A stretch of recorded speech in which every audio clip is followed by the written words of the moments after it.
Assalamualaikum warahmatullahi wabarakatuh. Izin memperkenalkan diri, kami dari kelompok 2, dengan saya Fadia Wahyu Utami. Saya Juita Ningsih. Saya Muhammad Qadar ABD Kohar.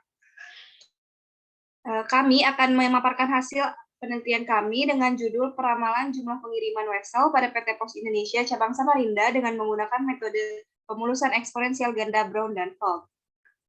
Bab 1, pendahuluan. Latar belakang. Dengan pesat dan mudahnya perkembangan ini, banyak sekali masyarakat yang menggunakan layanan Wesel Pos untuk kebutuhan pengiriman dan penerimaan uang. Tetapi, mengikuti perkembangan lainnya, penulis ingin meramalkan apakah pengiriman dan penerimaan uang menggunakan layanan Wesel Pos ini masih sering digunakan oleh masyarakat atau tidak. Berdasarkan hal di atas, penulis membuat judul makalah Peramalan Jumlah Pengiriman Wesel pada PT Pos Indonesia Cabang Samarinda dengan menggunakan metode pemulusan eksponensial ganda Brown dan Fogg.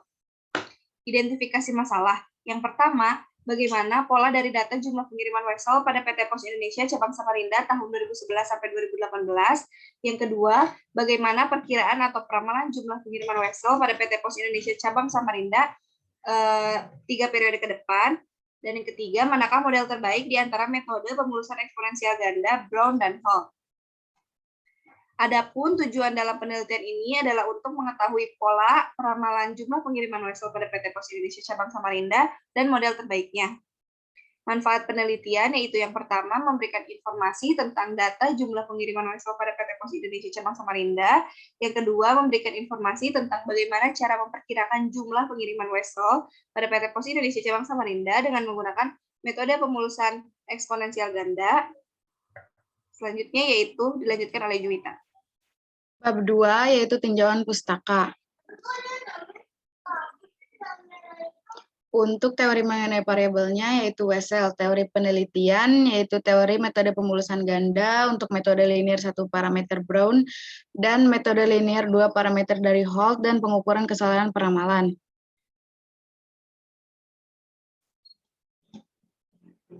Bab 3 metode penelitian.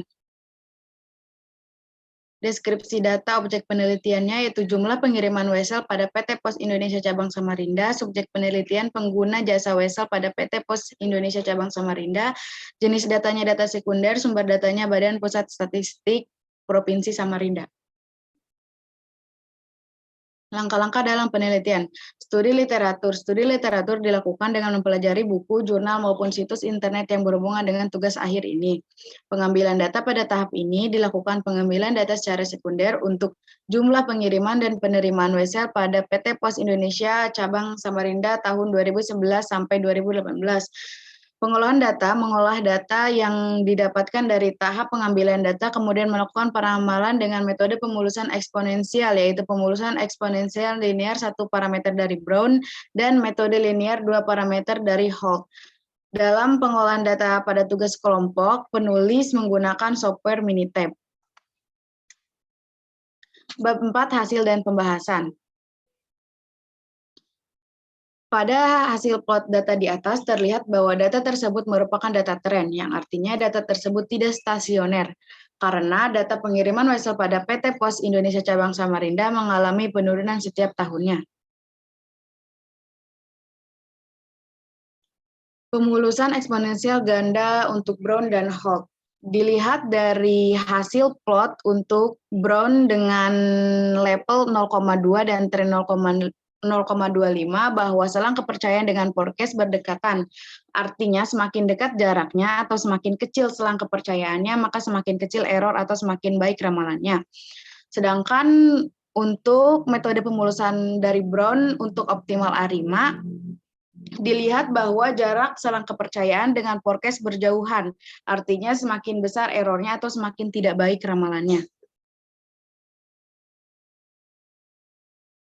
Untuk metode pemulusan dari Brown dengan level 0,1 dan tren 0,11 dilihat bahwa selang kepercayaan dengan forecast berdekatan, artinya semakin dekat jaraknya atau semakin kecil selang kepercayaannya, maka semakin kecil error atau semakin baik ramalannya. Untuk metode pemulusan dari Holt dengan level 0,1 dan tren 0,15 dilihat bahwa selang kepercayaannya berdekatan dengan podcast. Artinya semakin dekat jaraknya atau semakin kecil selang kepercayaannya, maka semakin kecil error atau semakin baik ramalannya. Selanjutnya, peramalan metode terbaik. Di antara keempat model tersebut, dilihat dari nilai MAPE, MAD, MSD, dan plot grafik ramalannya didapat model terbaik adalah model double exponential smoothing dengan alpha 0,1 dan tren 0,11 karena memiliki nilai MAPE, MAD, dan MSD yang lebih kecil dibanding dengan model lainnya. Jika dilihat dari plot grafik, terlihat jarak antar garis lebih dekat. Dan untuk ramalan 3 periode ke depan didapat output sebagai berikut.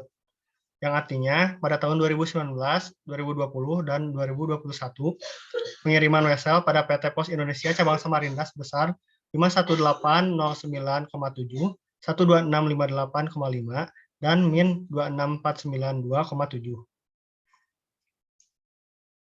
Bab 5. Kesimpulan. Pola data. Pola dari data jumlah pengiriman wesel pada PT Pos Indonesia Cabang Samarinda tahun 2011 sampai 2018 yaitu mengandung data tren. Karena data jumlah pengiriman wesel pada PT Pos Indonesia Cabang Samarinda mengalami penurunan setiap tahunnya. Model terbaik. Dilihat dari MAPE, MAD, dan MSD didapatkan bahwa nilai terkecil ada pada double exponential smoothing dari Brown untuk alpha 0,1 dan tren 0,11. Sehingga double exponential smoothing dari Brown untuk alpha 0,1 dan tren 0,11 dapat dikatakan model terbaik. Ramalan. Karena metode terbaiknya double exponential smoothing dari Brown untuk alpha 0,1 dan tren 0,11, maka untuk ramalan 3 periode ke depan menghasilkan 51803,7, 12652,5, dan min 26498,7, artinya pada tahun 2019, 2020, dan 2021, pengiriman wesel pada PT Pos Indonesia Cabang Samarinda sebesar 51803,7, 12652,5, dan min 26498,7. Dilihat dari data dari tahun 2011 sampai 2021, dapat dikatakan bahwa pengiriman wesel pada PT Pos Indonesia Cabang Samarinda setiap tahunnya mengalami penurunan.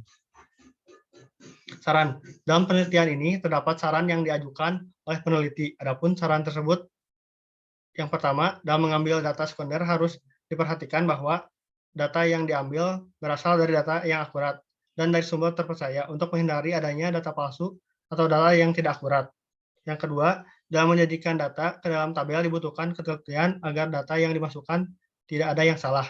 Yang ketiga, dalam mengolah dan menganalisis data membutuhkan ketelitian dan kepahaman agar hasil perhitungan benar dan akurat.